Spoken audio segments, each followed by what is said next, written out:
Hello guys, welcome back to the channel. नमस्कार, क्या हाल चाल है? नया साल अच्छा बीत रहा होगा आपका। 15 दिन निकल चुके हैं भाई। जैसा मैंने वादा किया था कि भाई इस साल अपन करेंगे धमाकेदार धार्मिक ट्रिप्स, है ना। ज्यादातर धार्मिक ट्रिप्स करेंगे जो मैंने बताया था। तो भाई अपना पहली ट्रिप अपन कंप्लीट कर चुके हैं भाई। उनके व्लॉग अपन अच्छे से शूट नहीं कर पाए। ट्रिप को मैं उस तरीके से शूट नहीं कर पाया जिस तरीके से अपन रेगुलर ट्रिप्स करते हैं। ट्रिप थी और थोड़ा अलग वाइब्स थी और अलग तरीके से मैं ये कर रहा था कि मैं इस बार व्लॉगिंग नहीं करते हुए मतलब एक पीस ऑफ माइंड और सुकून से अपन एक बार दर्शन करके आए। हम कहाँ गए थे वो तो आपको पता लग ही गया होगा। हम गए थे भाई जय महाकाल उज्जैन। ज़िंदगी में पहली बार मैं महाकाल उज्जैन गया था और अपनी धन्नों के साथ धन्नों ने बहुत तगड़ी परफॉर्मेंस दी। तो जयपुर से जो भाई रास्ता है उज्जैन महाकाल का लगभग 500 किलोमीटर वन साइड और बहुत तगड़ा हाईवे बना हुआ है यार। मस्त मज़ा आ गया अपनी धन्नों को चला के। वहाँ पे नॉन स्टॉप एकदम बढ़िया परफॉर्मेंस दे रही थी। लगभग 15 की एवरेज दी है।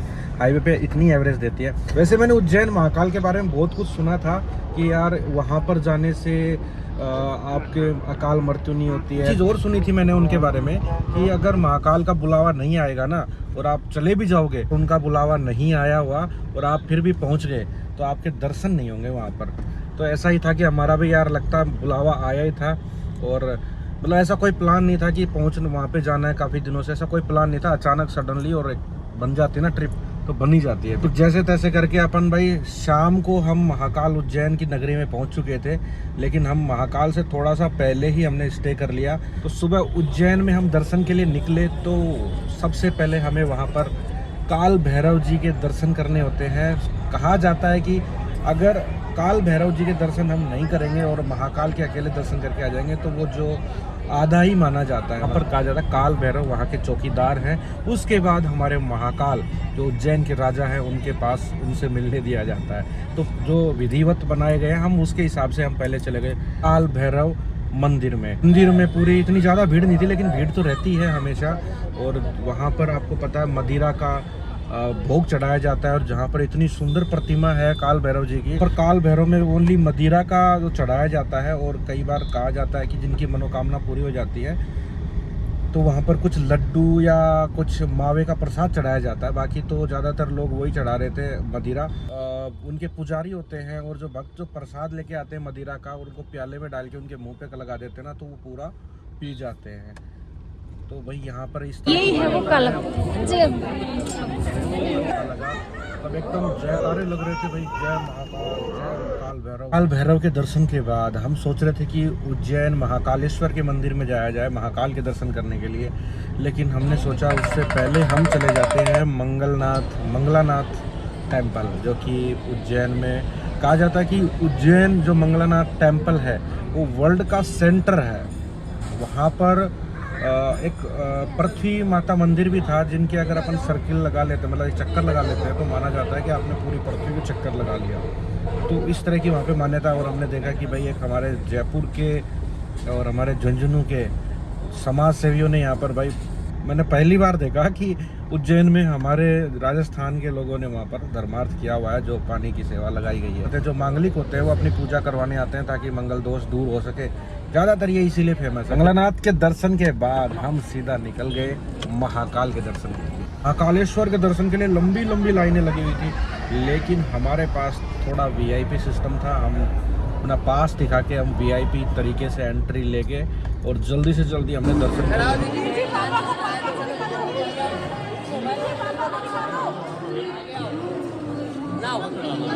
तो भाई दर्शन जो मैंने किए मेरी ज़िंदगी का पहली बार मैंने उज्जैन महाकाल के दर्शन किए। और दुनिया में बहुत बार मैंने सुना है कि भाई वहाँ पर एक अलग वाइब होती है। आप उस दुनिया से दूर चले हो जाते हो, आपको कुछ समझ में नहीं आएगा, लेकिन आप मतलब एक जो कहते हैं ना कि यार मैं बता नहीं पाऊँगा, आप वो जाके ना वहाँ पर फील ही कर पाओगे। ये चीज़ें बताई नहीं जाती हैं, एक्सप्रेस ही नहीं कर पाऊँगा मैं। लेकिन ये है कि कुछ अलग होता है, आप एकदम अलग होता है और आप जो भी मनोकामनाएं वहाँ पर मांगते हो दिल से वो पूरी हो जाती है। तो मैंने जो दर्शन किए उसके बाद कुछ लोग मैं देख रहा था रोते हुए भी ना जा रहे थे मंदिर। तो कुछ लोगों के अंदर का दर्द होता है वहाँ जाके निकल पड़ता है। तो वो उज्जैन के भैरवगढ़ क्षेत्र में क्षिप्रा नदी के किनारे पर बने हुए हैं भाई ये मंदिर। और क्षिप्रा नदी मोक्षदायिनी बताई गई और उनके पास बनाया गया है ये शानदार कॉरिडोर जिसमें हर तरह की प्रतिमा है।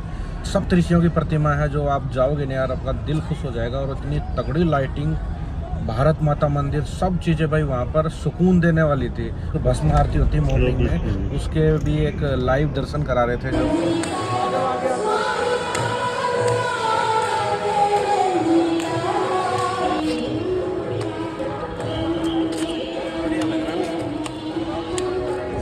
बढ़िया लग रहा, बहुत बढ़िया।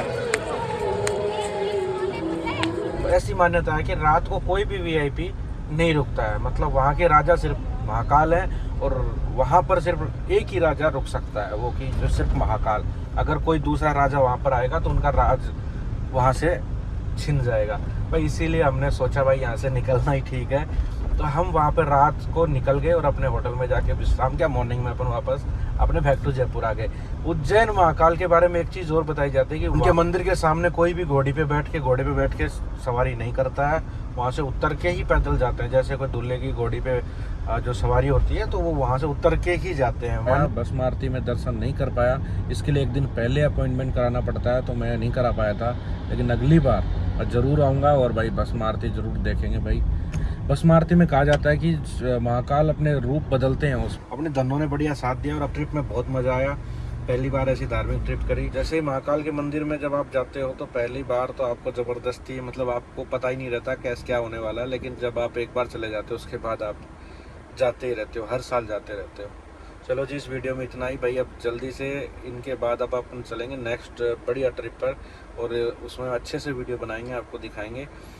अगर ये वीडियो अच्छा लगा भाई, चैनल को सब्सक्राइब कर लीजिए। मैं काफ़ी दिनों से वीडियो नहीं डाल पा रहा था, लेकिन चलो मैं इस तरीके से एक व्लॉग बना रहा हूँ। Thank you so much, bye bye, love you all, जय महाकाल।